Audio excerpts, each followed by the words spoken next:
and we're just going to get started with a couple pieces of business while we're waiting for the rest of our audience members to attend. First of all, thank you for coming today. A couple pieces of Zoom etiquette. We will be asking you to mute yourselves if you're not already muted while Makenna is presenting. We'll have plenty of time at the end for questions and conversation. If something comes up for you in the middle of Makenna's presentation that you would like to ask in the chat or any question at all, please feel free to put it in there, and then I will ask Makenna the questions at the very end. I want to again thank you for all coming today to our speaker series. This is an effort to share some of the wonderful speakers that were scheduled for Expo in fall of 2024 and to give them a virtual audience statewide to share their ideas with us. Today, we're excited to welcome Makenna Sellers, the Executive Director of Montana Renewable Energy Association, for our speaker series today, Why Clean Energy is Key to a Climate Resilient Food Future. For decades, through community organization and education, Arrow, now Abundant Montana, has provided space for people to share ideas, particularly ideas that might appear risky, and has been instrumental in helping Montanans discover the value first in renewable energy and later in sustainable, now regenerative agriculture.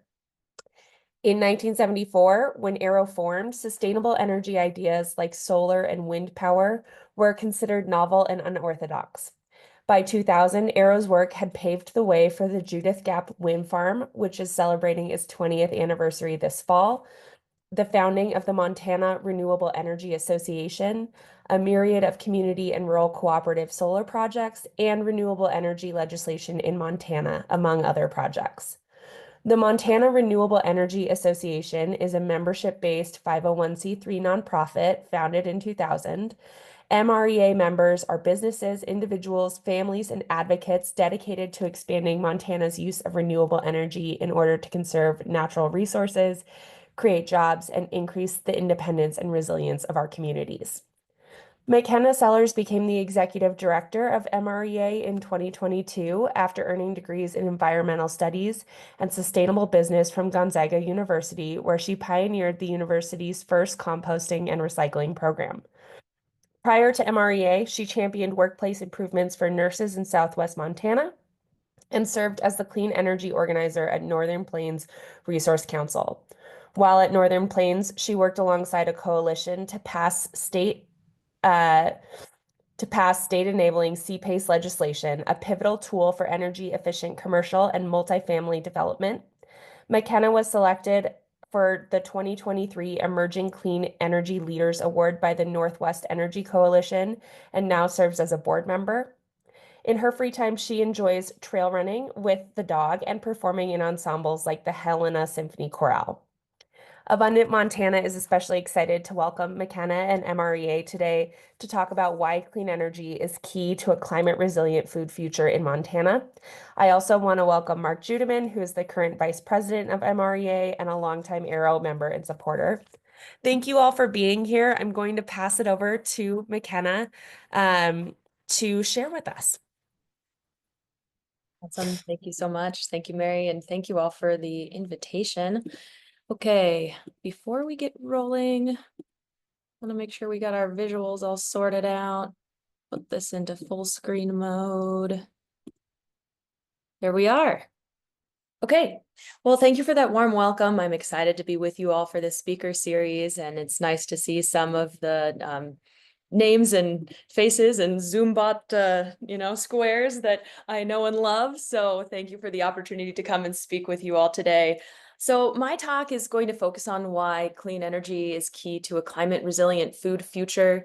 And as I was considering the nature of MREA's focus on the state legislative session and what we've seen and what we've learned in Montana's policy realm for climate resiliency, local food, and distributed renewable energy resources and how all those things are intertwined, I thought that the best place to go as far as where this presentation is headed is to share how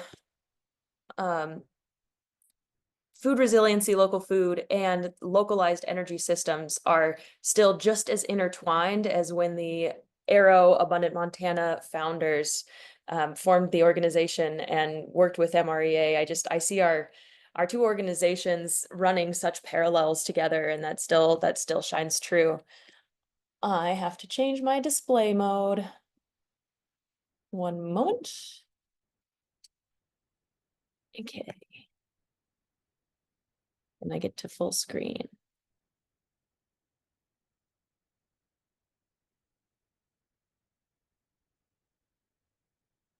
Okay. Thumbs up. Thank you. So a little background about MREA, if you're not familiar, but Mary captured it quite well. We're a membership organization made up of consumer supporters and industry professionals in Montana's clean tech economy.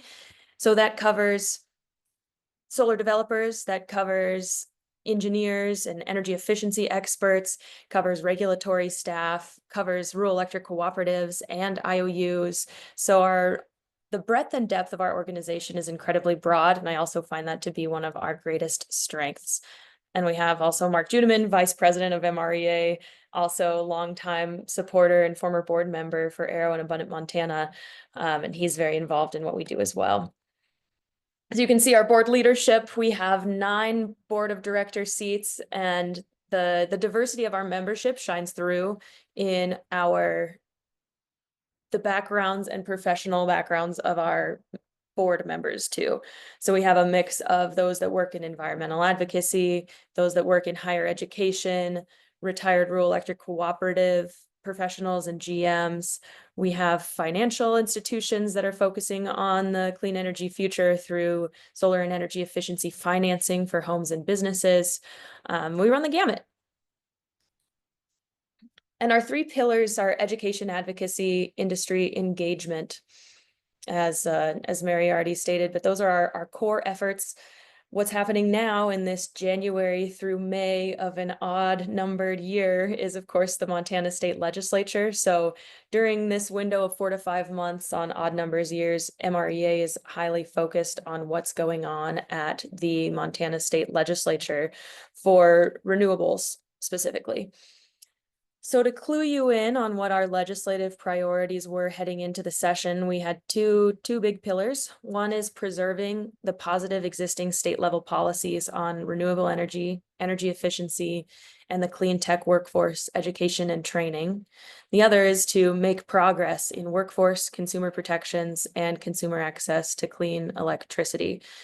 So we see these things as very much intertwined, as I said earlier, with local food resilience, because it has to do with the resilience of local communities in general. If we can be generating our own power, addressing energy resilience in rural areas where sometimes there is intermittent power and issues with the poles and wires, transmission and distribution lines.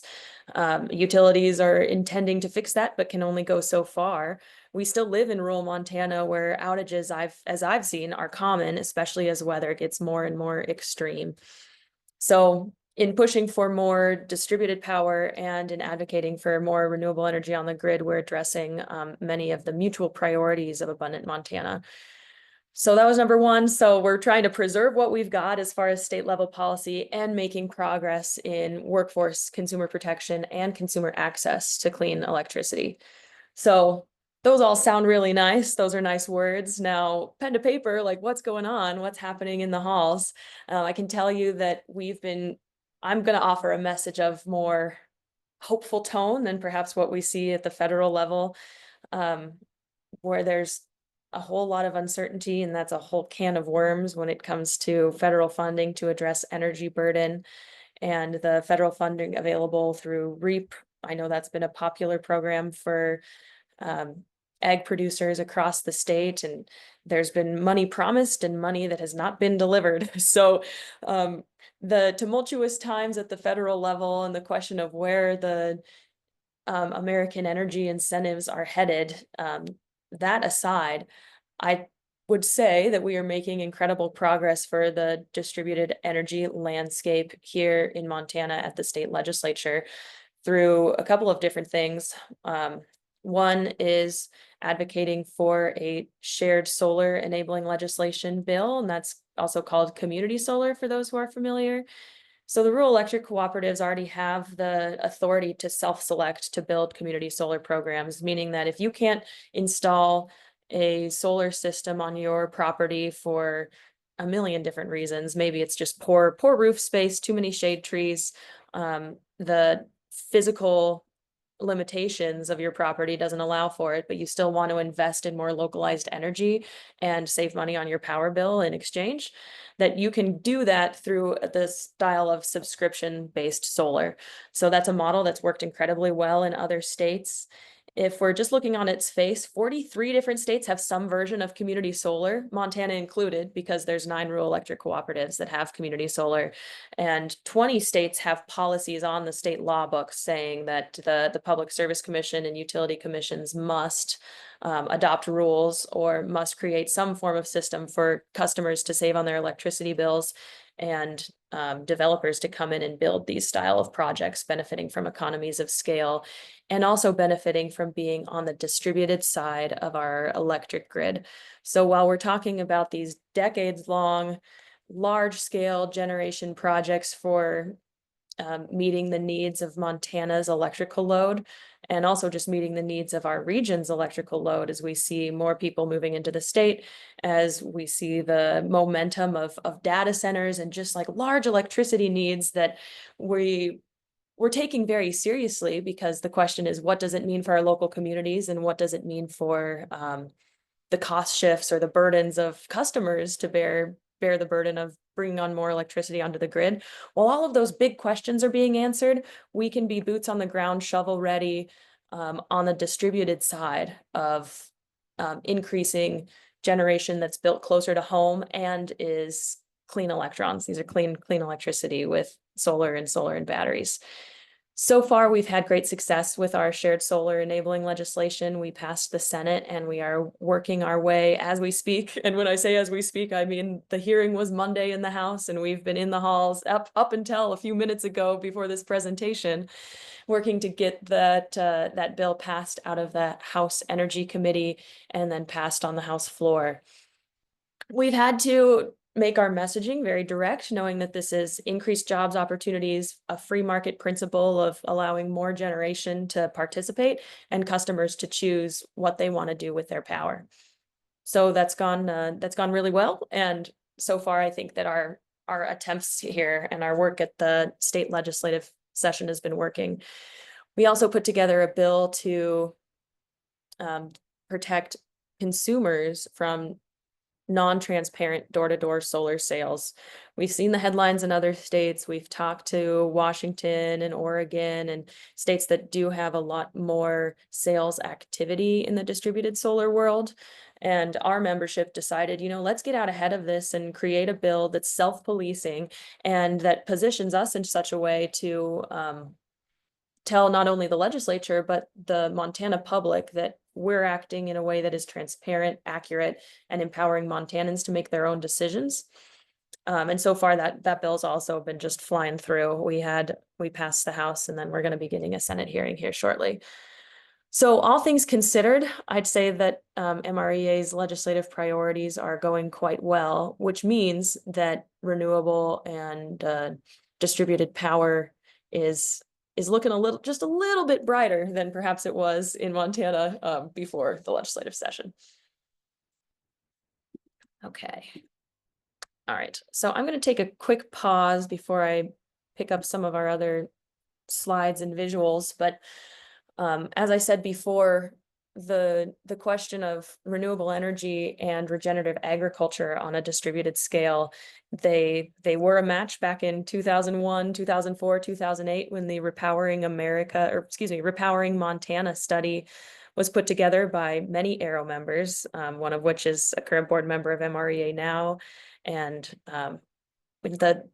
the statements that were made in the Repowering Montana study, I think so many of them still ring true, even though the dynamics of our energy landscape have changed so drastically.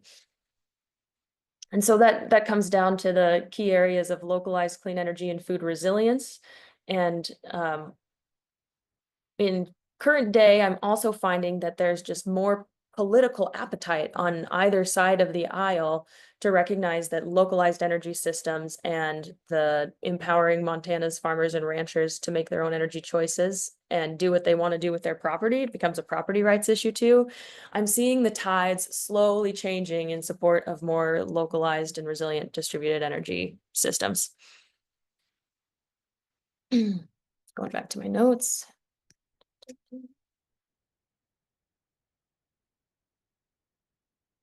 So a few things I wanted to highlight was, as more distributed energy is cost effective, it's being deployed across the nation, there are increased examples of co-located agri-solar applications. One is in Colorado.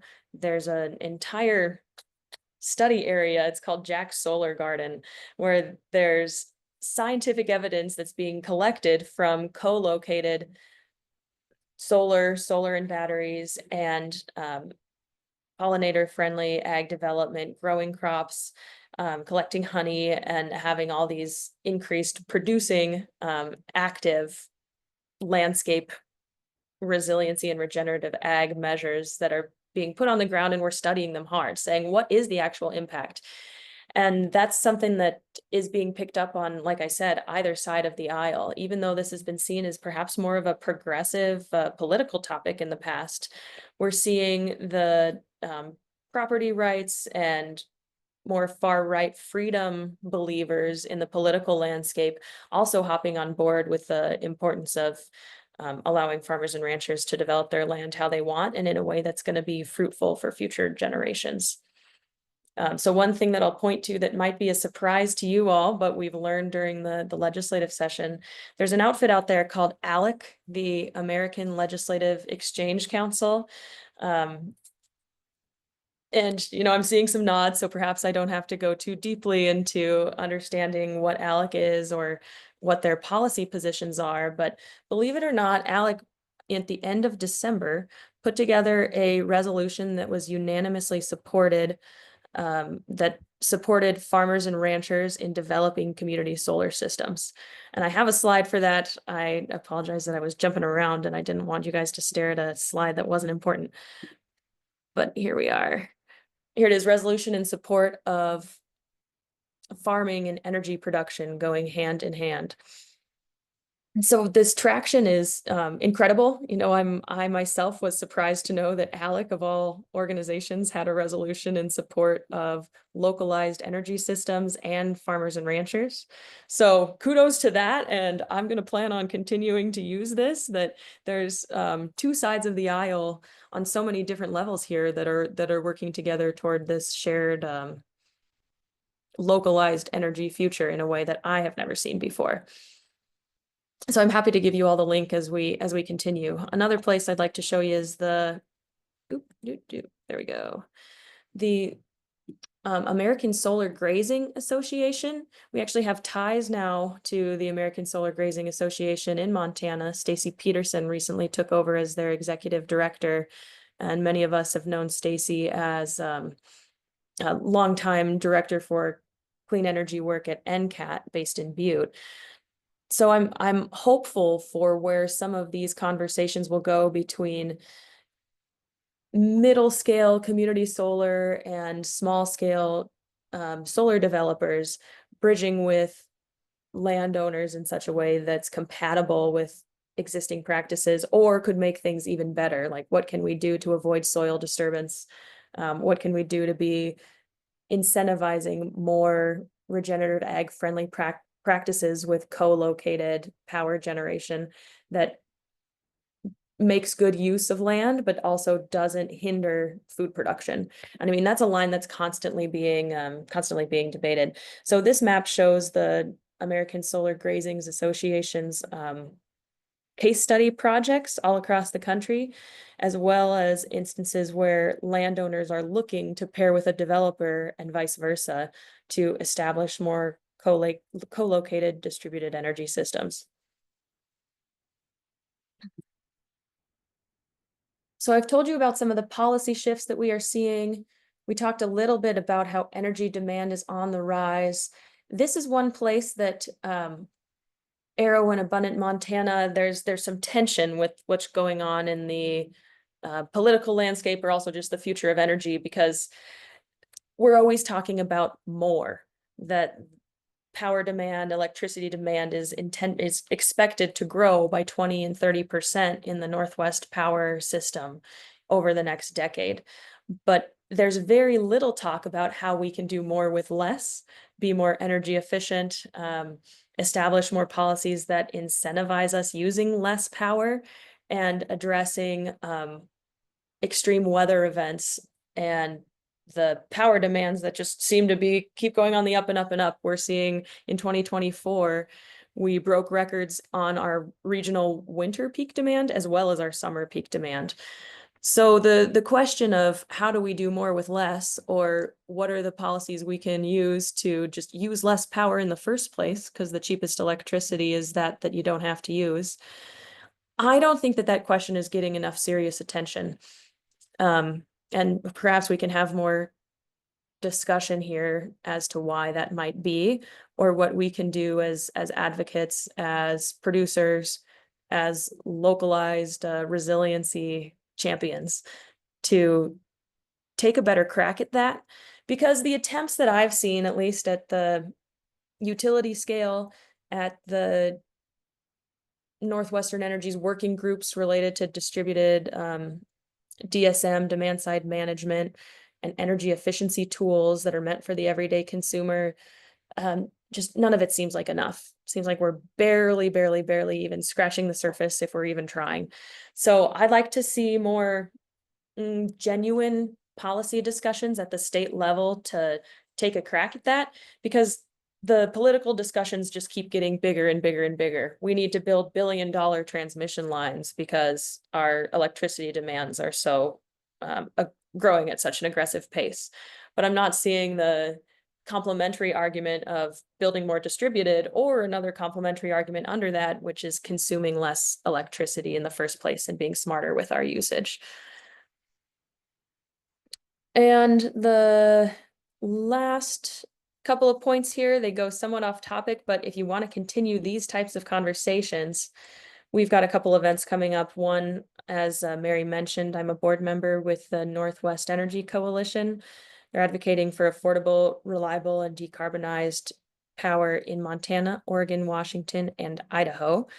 So they sit in a unique place of having much more of a regional view than someone like the Montana Renewable Energy Association could have. And this May is when the Northwest Energy Coalition will be bringing their conference to Missoula. They're not in Montana every year. As I said, they're in that 4-state area. So Portland, Seattle, Abundant Montana, and Arrow have been coalition partners with the Northwest Energy Coalition as well for a long time. But if talking about transmission and distribution and decarbonizing our energy system is something that's compelling to you, and you want to continue on with some smart people in the room, this would be a great thing to add to the calendar. And same goes for later this summer. Montana Clean Energy Fair is coming to Great Falls on Saturday, August 23rd.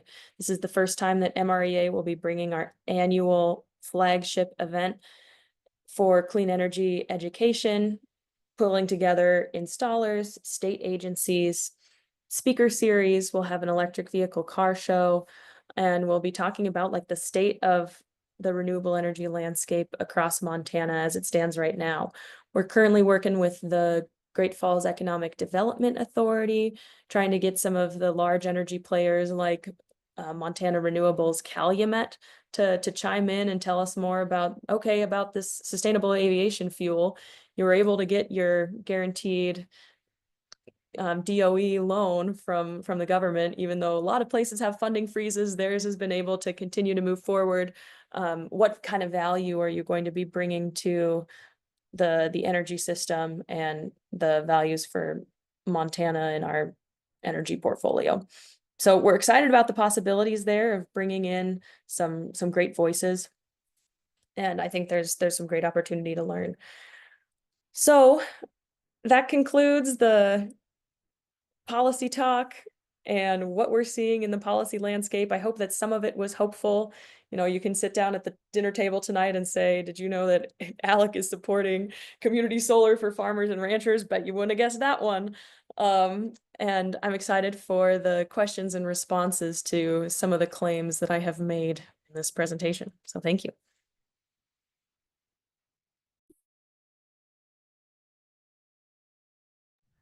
Thank you, McKenna. That was awesome. Really appreciate it. It looks like we already have um, participants eager to ask questions. So Steve, go ahead. Hey, McKenna, this was terrific. Thank you. Um, so what I've been seeing and saying for several months now seems to be reflected entirely in what you've just said. It really feels like, and the Alec thing, just that's prime. It looks to me like we have turned a corner in convincing everybody that this is real. This is something really happening, and that we need to do something about it and can. We're putting in solar at the ranch. Ricky just put in solar at her school in Africa where she teaches. So the kids now have energy even when the locals don't. But I have a neighbor out here in Powder River County putting in solar right now. There's another guy, these are all conservatives, who's been off grid for a number of years already. And he's an installer as well. So it just feels like, and the timing of held, it just may have been a coincidence, but it feels like that with that and with other things going on, all the weather conditions, we're really turning a corner. Do you see a more definitive way to define that? I mean, the Alec example is great. Do you see and feel the same thing, or do you think we're still heading uphill? I'm feeling very similar. Um, yeah, getting very similar feedback from what our installer members are seeing with their customers and the clients that they talk to. That we're turning a tide in terms of renewables being an additional tool in the energy generation stack and being a way that can save people money in the long run. We're not necessarily seeing all those people motivated by climate or the next generation, but we are seeing affordability and reliability being those top tier reasons that people are going for renewable energy options. So I think that puts us in a unique position in terms of MREA's mission. For us, it doesn't matter what your motivation is. If you're looking at investing in distributed generation and renewables, then we want you to be a part of the work that we're doing and advocating for that in Montana. So I'm very hopeful. I'm hopeful for where this is going in a bipartisan approach that slowly but surely electrons have less and less partisanship. And there's Yep. always going to be the question of what goes on at the federal level for energy incentives. And I saw an Sure. article recently that renewables aren't clean energy anymore, it's energy dominance. And so it just Yeah. becomes the different political message, but we're still working for the same thing, and that's just more distributed generation.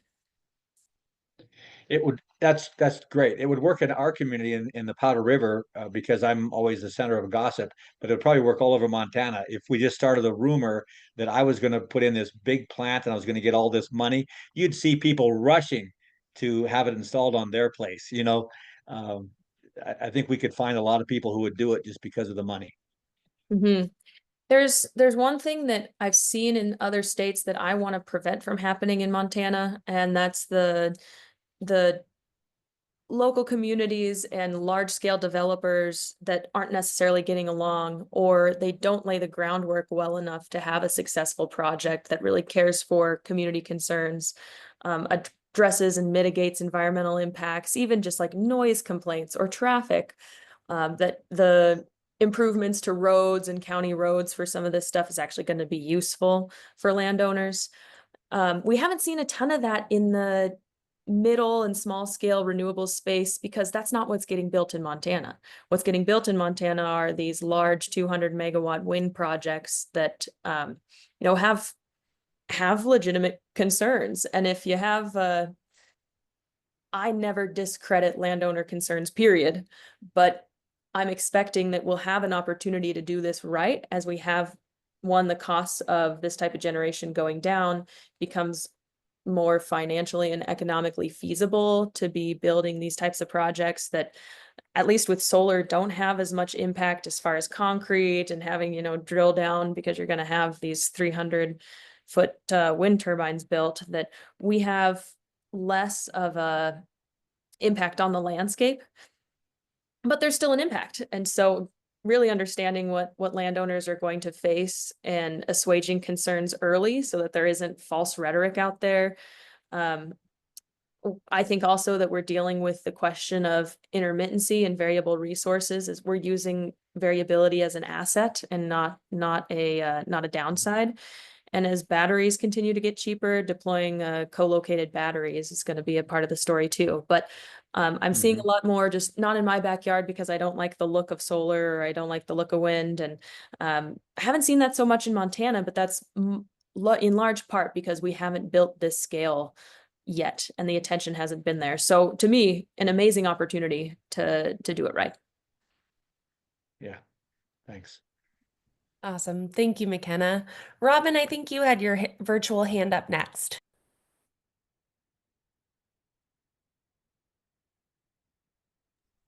Oh, Robin, you're on mute.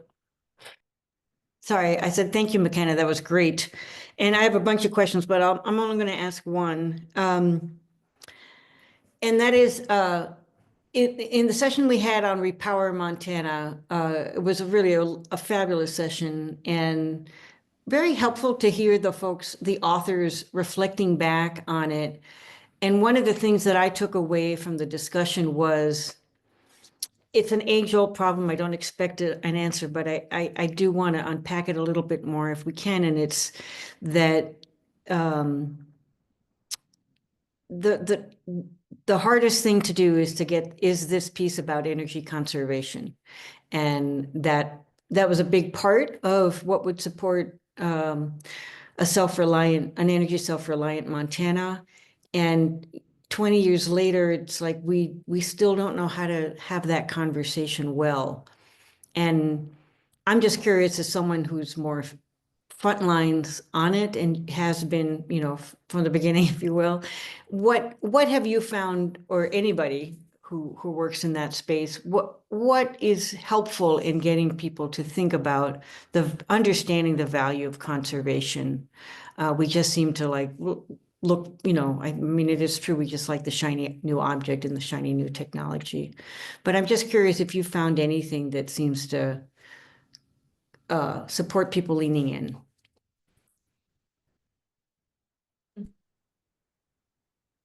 I'm interested in the smart things this attendees have to say first. Maybe we can get a dialogue going.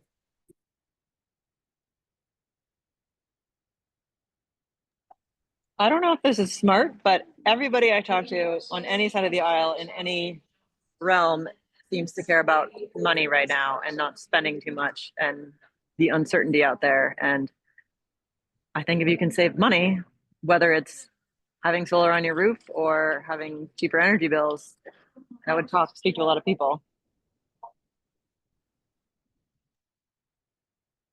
I hope you can hear me okay. I'm in a kind of a loud coffee shop here. It does seem to me like there's an opportunity as this advanced metering technology is installed in northwestern region, that there's an opportunity for maybe some more demand response kind of things going on. It's not exactly energy efficiency, but I think it has some elements there. I wonder, maybe Makenna, you have some thoughts about where that's going, because I haven't seen easy access to that data, which I think would be a first helpful step so that we could see actually how much energy we're using and how that varies during the day, so that people could have the data that would allow them to modify their consumption. So do you know if there's going to be access to our smart meter data, or how's that going to work? Yeah, that's a massive question mark. So for what Mark is referring to is Northwestern Energy has been installing upgraded metering systems for all of their customers. It's been a 5-year project, and I don't know exactly where MDU is on this. They might be still a few years out for Montana because they're usually trailing by a couple of years as far as their progression. But Northwestern Energy is expected to be completed. They are expected to have that project complete for all of their Montana service territory by mid-2025.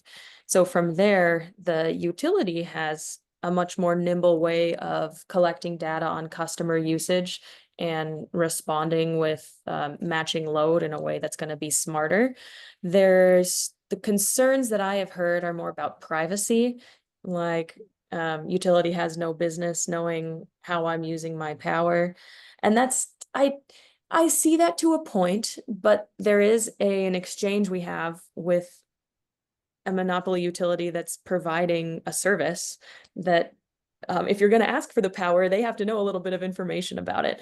So that's my take. And if those disagree with me, I'm happy to get into a debate on that. But the question of how consumers will be able to see their own data and respond in a smart way is something that I surely am advocating for. And there's some talk of either a study bill or some sort of pursuit to get a clearer picture so that this all isn't smoke and mirrors of an entity that holds the information and then also decides to make rate class changes based on information that no one else can see. That level of transparency for energy usage is going to be informative. But the other thing that will give us a clearer sense of how can we actually make a dent on cost, as Emily said, because it just comes down to money at the end of the day, and everyone's feeling the pinch on cost of living. So how can we save money might require a change to the way that our utilities charge rates. Because right now, most of the use of poles and wires can be baked into the cost per kilowatt. So if I'm using more power, then I'm paying a little bit more of the use of the poles and wires. And if I'm using less power, then I'm not covering that. So having a more responsive time of use rate also, I mean, these are things that are perhaps decades in the making. It doesn't sound like the utility is yet interested in doing something like time of use, but a rational person could understand that in the middle of January, when everyone's using a lot of power and it's 20 below, the cost of electricity might be more expensive than at a time when the temperatures are more mild and people aren't turning on their heaters. But that's not reflected in your bills. We pay the same flat rate, so it's hard for a customer to respond. So I think it's going to take some regulatory effort so that customers actually can respond to prices. But we have to do that in a way that's equitable too, because if only the wealthiest have the ability to install the Nest thermostat or have a timing where they can auto run their dishwasher when energy is the cheapest, but then somebody who works nights or someone who's on a fixed income can't respond in the same way. We want to look out for equity at the end of the day with that too. But that's a question that I think we should keep asking our utility and decision makers, is if we're going to be collecting all this customer data about energy use, then customers, at least on an individual level, should have the ability to see their own power usage and respond to that. Oh, what a great discussion. I love all the threads and branches of each of these conversations. Erin, I think you had your hand up next. Yeah, this actually is well timed.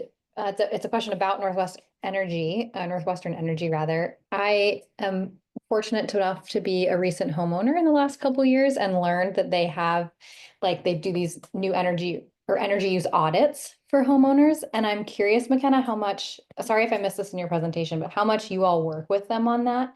We did the audit and I was disappointed in the suggestions and recommendations that were given to us. They basically were like, you use less energy than the average consumer. Good job. And I don't feel like we actually got any tangible recommendations from it, but it feels like a really natural place per the conversation around using less energy or the time of energy use. There could be opportunities there. Obviously, it's nested within the company that you're also paying for energy. So there are perhaps dual incentives happening. But anyways, that feels like a way. It was recommended to me by a friend who was like, this is a great way to learn how to save money per that thread too. So it feels like there's opportunity there, but I welcome any comments on that. Yeah, thanks, Erin. That's a good example, and I appreciate you sharing it. As far as just getting directly to your answer of how does MREA work with the utility on energy efficiency measures? I mean, we stay connected with them. The program that you're referring to, Northwestern hires a contractor to do those energy audits. It's funded by the Universal Systems Benefits Program, which we all pay into on your energy bills. It's $1 a month that goes into this big pot and is divvied up into low income customer programs, into some R&D, research and development work that the utility does, and then it also helps fund those energy audits. So I think they're a helpful place to start, but they could be so much better. I've also, when I bought my home, I immediately signed up to get one of the Northwestern energy audits, and got a somewhat of a similar answer. So there has to be either a larger push, because the utility is incentivized to sell you more power, not less. So that in itself is a tension.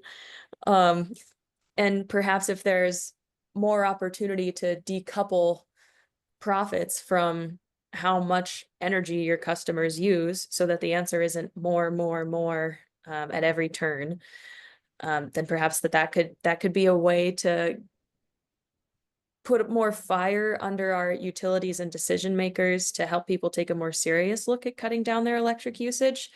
It's tough because the residential homeowners' energy use and a data center's energy use, or even I could go smaller than that because that's megawatts. It's massive. 200 megawatt, 150, they might be also like bringing their own generation. There's a bill out there that says, okay, if you bring your own electric generation, you get a tax credit.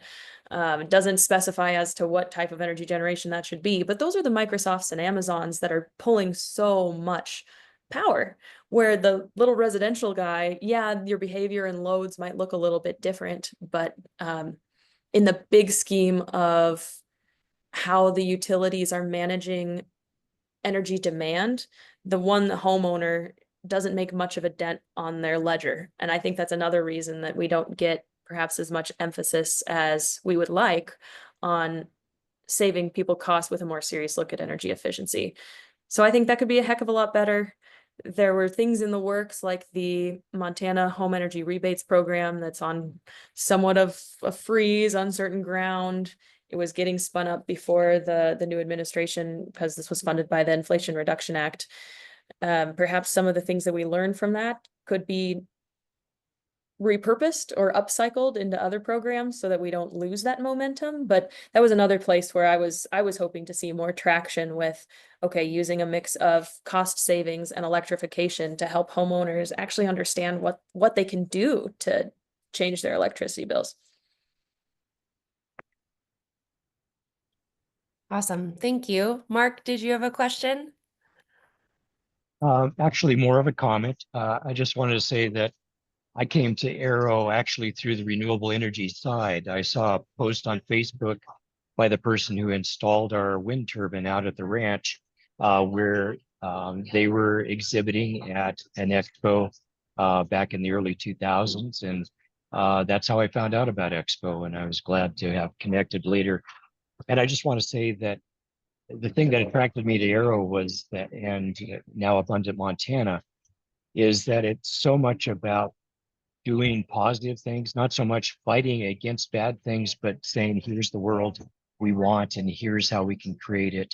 And I think MREA shares a lot of that same philosophy of, bad things are happening climate wise and energy wise and so on, but we can make a difference through our individual actions or collection of actions of like-minded people.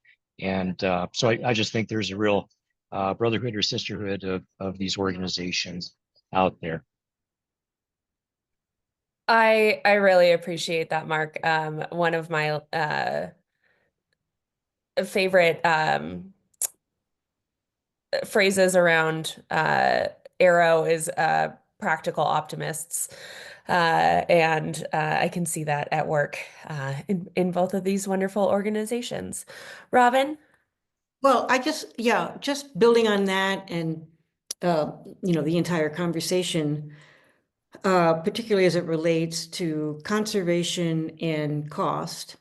So in this effort towards building a more engaged and distributed food system, there are more and more food hubs being considered to be built, and distribution networks that are kind of coming online. And one of the things that I hope we can do is have a collaborative conversation with the right people in the room to help educate the people who are thinking about food storage in the distribution process. If we're getting food from, Dillon, Montana to, I don't know, Great Falls or whatever, there's a lot that could be done that could support holding an understanding of the need for sustainable energy in order for this system to maintain itself, particularly, one of we have a large state, small population, so cost is very important. And the cost of food, we don't yet at a system level think about the cost of moving that food or storing that food or cooling that food as we get it from point A to point B. And I really want all of us in that conversation so that we can design the systems well. I don't know what that's going to look like exactly, but yeah, that's part of the deal. And helping our farmers, think it through, help in a thoughtful way. Yeah, and while things like community solar won't be able to answer the question of our statewide food system pathways and cost, it can be a revenue stream that perhaps makes it a little easier for the producer to spend more money in other distribution avenues. So it folds together, even if it's not the perfect answer, but it's a little piece of an answer. Yeah. Yeah. Helpful. Makenna, you talked about the collaboration between solar and ranchers with grazing herds and kind of some research initiatives like the solar garden down in Colorado. And now solar is a revenue stream potentially for farmers and ranchers. Are there other opportunities for collaboration between food system actors and renewables that you're seeing right now? Well, one is making efficient use of roof space, and we've got it doesn't, I know because we're a small population, large state, small population, that we don't have the Amazon distribution centers of Boardman, and that was wild. I drove past that on I-90 one day and I was really mind blown. It's almost unfathomable how big and centralized some of our globalized world, even our region, is turning. It's unsettling to me personally when it makes me think, okay, all the more reason to focus more on our distributed and localized efforts, because the clock is ticking on us. But as far as other opportunities on players or actors in the local food scene, marrying or being partnered with renewable energy, making use of roof space is a big one, because I'm thinking of the grocery stores or the local food actors or advocates that can be just asking the question. It's one thing that in the solar market of Montana in the last couple of years, I've seen a big shift because there are more competitors. There's more small businesses that are trying to sell solar, but in turn, far more Montanans are just asking themselves the question of, oh, I never really thought about generating my own power. I didn't think that was a possibility. I don't think about electricity that much, which is always typically true. When you're going through your day to day, you just assume that the power is going to be there when you need it. Unless you live off grid, then you're much more interconnected to your energy consumption. But I think that's a place that advocates who are already working in the local food space with partners across the state could see some partnership just by starting to ask the question. And as Mark and Robin and others have said here, the the parallels between Abundant Montana and MREA's members were very strong at the beginning. And I'd say maybe now too, we've got a lot of overlap with our membership, but we both have different actors that perhaps haven't met in a while. I'm thinking about the producers in the Abundant Montana directory and my installer directory. Like those are different, very different faces. So maybe having those people together or meeting each other more often can be a quality space to get some of that momentum going. I like that question, Mary.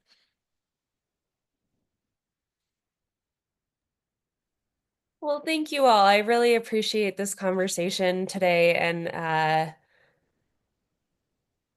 I love that comment, Melody. She said, "I'm happy to be a storyteller for a homeowner who has solar." I'm just so grateful for both Makenna's time and expertise today, but also for all of you joining in this conversation and making it so fruitful and generative as a group. Makenna, do you have any final calls to action for us, maybe during this legislative session, or anything you'd like us to know before we part ways?